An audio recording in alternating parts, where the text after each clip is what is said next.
Students, today we are going to start unit 7, that is dual nature of matter and radiation.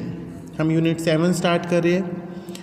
इसमें हम matter की दो तरह के नेचर है, पार्टिकल नेचर और वेव नेचर, उनके बारे में हम पढ़ना चाहते हैं. Dual nature of matter and radiations. इसमें जो पहला कॉन्सेप्ट है वो क्या है, फ्री इलेक्ट्रॉन्स इन मेटल. कि मेटल के अंदर बहुत सारे क्या होते हैं, फ्री इलेक्ट्रॉन्स होते हैं. कैसे? वो कहते हैं कि in metals the electrons in the outermost orbit of an atom are loosely bound. जैसे हर एटम में क्या होते हैं, इलेक्ट्रॉन्स होते हैं. इलेक्ट्रॉन्स जो होते हैं उनकी कॉन्फ़िगरेशन इस हिसाब से होती है कि कोई इलेक्ट्रॉन्स तो न्यूक्लियस के बहुत पास होते हैं, कोई उससे ऊपर वाली शेल पे होते हैं, के के बाद एल शेल में होते हैं, कोई एम शेल में होते हैं. तो जो सबसे लास्ट वाली यानी कि आउटर मोस्ट वाली शेल होती है उसके जो इलेक्ट्रॉन्स होते हैं वो क्या होते हैं, लूजली बाउंड होते हैं. यानी बाउंड तो है वो किसके साथ, न्यूक्लियस के साथ, पर कैसे, loosely bound. And can move freely in all possible direction. और वो अपने एटम को छोड़ करके इधर उधर, but within the surface of metal, यानी सरफेस के अंदर अंदर कहीं भी मूवमेंट कर सकते हैं. Even at the room temperature, room temperature पर भी वो मूव करते ही रहते हैं. These electrons in the metal are known as free electrons. इन मेटल के अंदर जो ये फ्री इलेक्ट्रॉन्स होते हैं इनको, लूजली बाउंड वालों को हम फ्री इलेक्ट्रॉन्स भी बोलते हैं. हाउएवर, जबकि these free electrons can not leave the surface of the metal on their own. ये उस मेटल के सरफेस में से अपने आप बाहर नहीं आ सकते.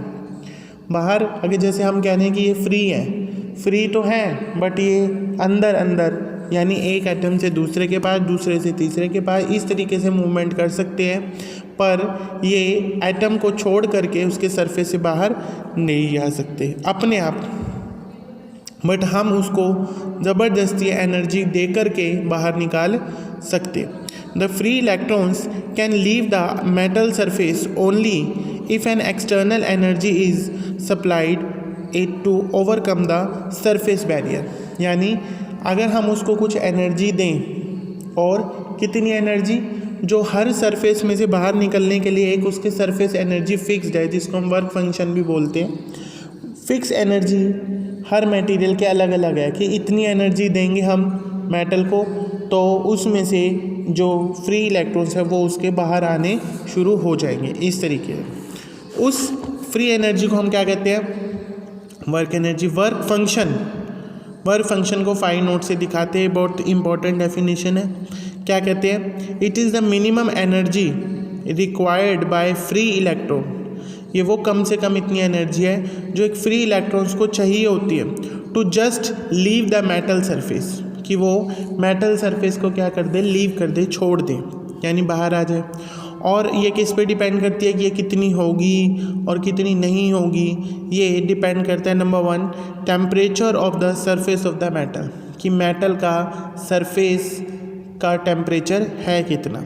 दूसरा, नेचर ऑफ मेटल, यानी मेटल का नेचर कैसा है, यानी उसके जो इलेक्ट्रॉन्स है, फ्री इलेक्ट्रॉन कितने हैं, कितने नहीं हैं, कितनी न्यूक्लियस के पास है, इस तरीके से.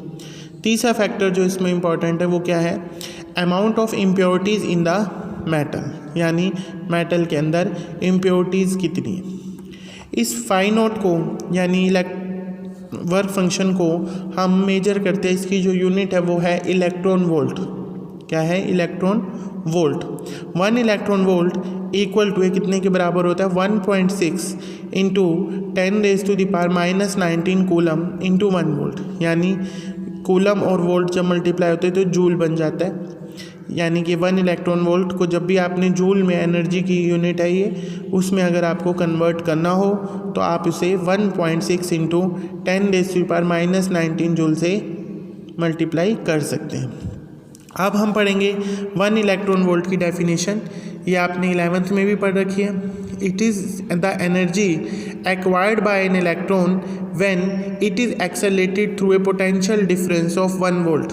यानी अगर हम एक इलेक्ट्रॉन को मतलब कितनी एनर्जी दें, 1 वोल्ट एनर्जी से 1 वोल्ट एनर्जी उसको दें तो वो एक्सेलरेट करेगा यानी उसकी स्पीड बढ़ेगी, तो उसकी एनर्जी जितनी बढ़ जाएगी वो कितनी होगी, 1 इलेक्ट्रॉन वोल्ट जितनी मानी जाएगी। उसके बाद हम पढ़ते हैं टाइप्स ऑफ एमिशन। एमिशन जो होता है मेटल के सरफेस में से वो 4 तरीक़ों से हो सकता है, जैसे थर्मोआयनिक एमिशन, यानी इसमें क्या करते हैं, मेटल को हीट कर देते हैं, मेटल को हीट कर देते हैं, तो उसके हीट करने से एमिशन होता है किसका, इलेक्ट्रॉन्स का, इसको बोलते हैं हम थर्मोआयनिक एमिशन, यानी हीट की वजह से।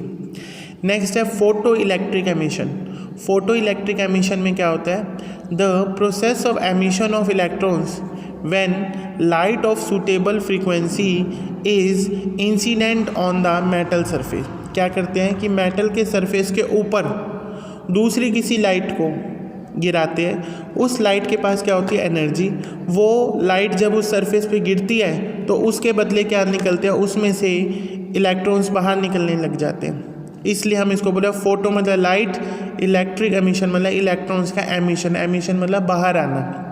तो यही कह रहे हैं, the process of emission of electrons when light of suitable frequency is incident on the metal surface, जब मेटल के सरफेस पे गिरती है, is known as photo electric emission, उसे हम फोटो इलेक्ट्रिक एमिशन कहते हैं। तीसरा पॉइंट है सेकेंडरी एमिशन।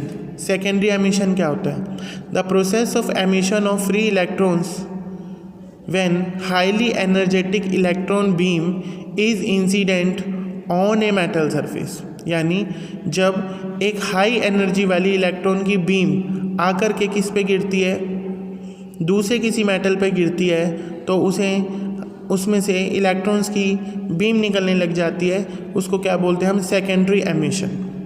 चौथा है फील्ड एमिशन। फील्ड का मतलब यहाँ पे इलेक्ट्रिक फील्ड से है, the process of emission of free electrons when a strong electric field, जब एक स्ट्रॉन्ग इलेक्ट्रिक फील्ड जैसे कि 10⁸ volt meter is applied across the metal surface, इतनी अगर हम मेटल के अक्रॉस में वो लगा देते हैं, इलेक्ट्रिक फील्ड लगा देते हैं, तो उसकी वजह से क्या निकलती है, इलेक्ट्रॉन्स की बीम निकलती है, जिसे हम क्या कहते हैं, फील्ड एमिशन, या फिर बोलते हैं कोल्ड एमिशन। फील्ड एमिशन या फिर क्या बोलते हैं, कोल्ड एमिशन। उसके बाद बताया गया dual nature of matter. Dual nature of matter में सिर्फ आपको इसके बारे में पढ़ना है कि मैटर जो है, यानी लाइट जो है, जैसे उसके पास दोनों नेचर होते हैं।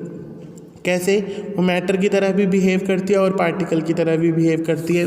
जैसे वो कहते हैं, the phenomena like interference, diffraction, polarisation etcetera can be satisfactorily explained only on the basis of wave nature, जो वेव नेचर से बताए जा सकते हैं, जबकि दूसरे कई फिनोमिना जैसे Compton effect, photo electric effect, ये तब एक्सप्लेन होते हैं जब हम लाइट को क्या मानते हैं, एक पार्टिकल की टर्म मानते हैं। यानी लाइट को कुछ प्रैक्टिकल ऐसे एक्सपेरिमेंट ऐसे देखे हमने, जो लाइट को अगर हम वेव मानते हैं तो उसके हिसाब से होते हैं, और कुछ ऐसे देखे हमने जो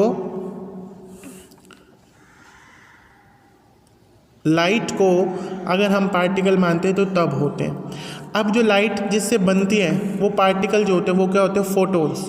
ये आपने केमिस्ट्री में भी पढ़ रखे हैं। According to Planck's quantum theory, Planck ने क्या करा, क्वांटम थ्योरी दी of radiation, an electromagnetic wave travels in the form of discrete packets of energy called quanta. उसने कहा कि जो लाइट है वो एनर्जी के पैकेट्स के रूप में क्या करती है, चलती है।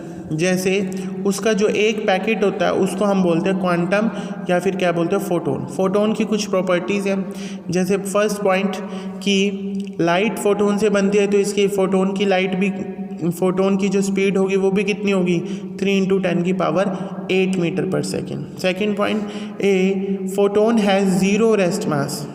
ये एमसीक्यू में पूछते हैं कि फोटोन का जो रेस्ट मास है वो कितना है, 0। It means that photon can not exist at rest. इसका मतलब ये हुआ कि फोटोन जो है वो रेस्ट पे एग्जिस्ट नहीं करता है। Mass of particle moving with velocity is given by m = m0 divide by 1 - v² c² का रूट। ये क्या कहते हैं कि ये जो फॉर्मूला दिया हुआ है ये इसका रिलेटिविस्टिक मास बताता है। यानी जब पार्टिकल कोई भी लाइट की स्पीड से तेज चलता है तो उसका मास जो होता है वो बदल जाता है और उसका मास इस फॉर्मूले से दिया जाए। Third point, kinetic mass of photon, mass निकाला है E इज इक्वल टू क्या होता है mc², वहाँ से m निकाला है E/c²। E को h न्यू भी रखते हैं by c², new by c क्या होता है लैम्डा, तो ये 1/λ, तो h अपॉन क्या रह गया c लैम्डा। तो ये कुछ फोटोन्स हैं। ऐसे मोमेंटम का फॉर्मूला है P is equal to E/c, h nu by c या फिर h/λ। Energy E is equal to h nu यानी hc/λ। Photons travel in straight line, ये स्ट्रेट लाइन पे चलते हैं। Wavelength and velocity of the photon changes with medium, जब ये photon एक मीडियम से दूसरे मीडियम में जाते हैं तो इसकी वेवलेंथ और वेलोसिटी ये जुड़े भी होते हैं, दोनों फॉर्मूले V is equal to nu lambda, उससे ये दोनों चेंज होते हैं। Atoms are electrically neutral, photons are electrically neutral, ये न्यूट्रल होते हैं, ये इलेक्ट्रिक और मैग्नेटिक फील्ड किसी से भी डिफ्लेक्ट नहीं होते हैं। तो अभी हम इतना ही पढ़ेंगे फोटोन्स की प्रॉपर्टी तक। नेक्स्ट टॉपिक जो पढ़ेंगे हम वो होगा photo electric effect, Einstein photo electric effect. Thank you.